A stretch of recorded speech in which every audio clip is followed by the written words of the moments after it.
Bonjour à toutes et à tous, bienvenue sur la télévision Chandelle, c'est l'heure du Flash Info.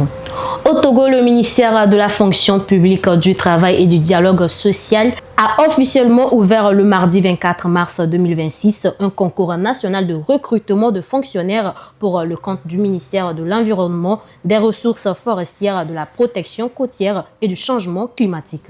Au total, 400 postes sont concernés. Adressé aux Togolais des deux sexes, ce nouveau concours se tiendra le 22 juin prochain simultanément à Lomé, Akara et à Dapaon pour les épreuves écrites et du 10 au 14 juillet pour les épreuves sportives. De façon concrète, il vise à renforcer les effectifs de l'administration publique avec 60 techniciens supérieurs de foresterie et 340 adjoints techniciens des eaux et forêts. Les conditions, modalités ainsi que les différentes étapes de processus peuvent être consultées en ligne ainsi que dans le journal officiel de la République. Depuis ces dernières années, une plateforme ne cesse de faire parler d'elle. Il s'agit de l'application chinoise TikTok.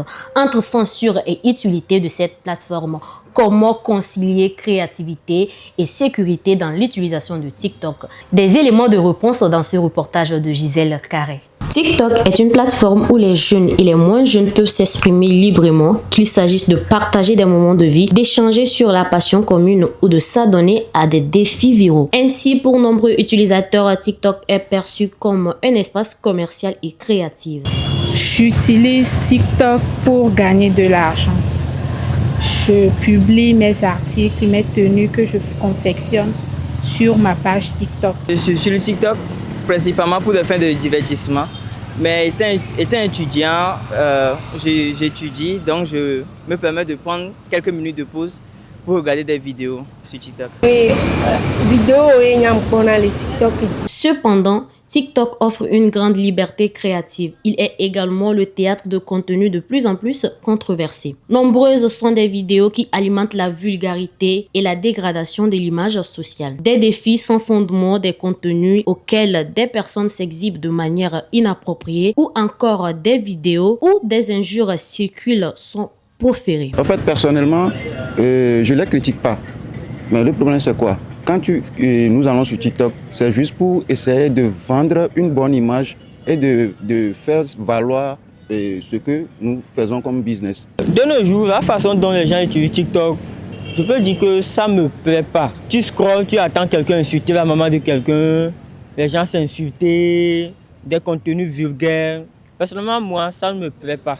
Ça me plaît pas. Pour éviter les contenus vulgaires, moi je pense que c'est l'État qui doit s'en charger. Pourquoi ne pas sanctionner ces personnes? Une petite fille de 8 ans en train de regarder TikTok et puis d'un seul coup, il regarde des TikTokers qui insultent l'intimité des gens. C'est pas bien. Il y a nos petites soeurs sur TikTok. C'est pas bien. Donc contrôlez un peu vos langages, s'il vous plaît. TikTok, bien qu'amusant, créatif, est souvent utilisé de manière irresponsable.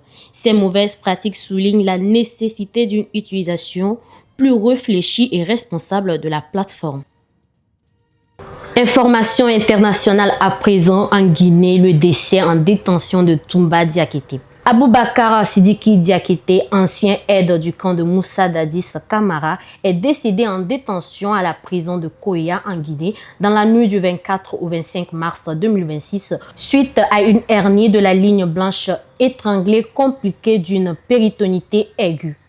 Il avait été évacué en urgence vers un hôpital militaire mais n'a pas pu survivre. Condamné en 2024 pour crimes contre l'humanité liés au massacre de Conakry en 2009, Diakité a également impliqué dans l'incendie ayant conduit à la chute de Dadis Camara. Son décès survient dans un contexte marqué par les débats sur les conditions de détention et de la prise en charge médicale des prisonniers en Guinée. Et pour finir ce flash info, l'Iran a intensifié ses attaques au Moyen-Orient après que Donald Trump ait révélé des pourparlers secrets avec Téhéran. Trump a évoqué un gros cadeau reçu de l'Iran sans en préciser la nature. En Iran, Mohamed Bagher a été nommé secrétaire du Conseil suprême de sécurité nationale. Des missiles iraniens ont frappé Israël et des bases américaines de Koweït, Bahreïn et Jordanie. Israël poursuit ses opérations contre le Hezbollah au Liban, tandis que le gouvernement libanais a expulsé un diplomate iranien, lui donnant 5 jours pour quitter le pays. Et voilà, nous sommes à la fin de ce Flash Info. Merci à tous ceux qui nous ont suivis. Un merci spécial à tous ceux qui nous suivent depuis Cotonou, au Bénin. À très bientôt.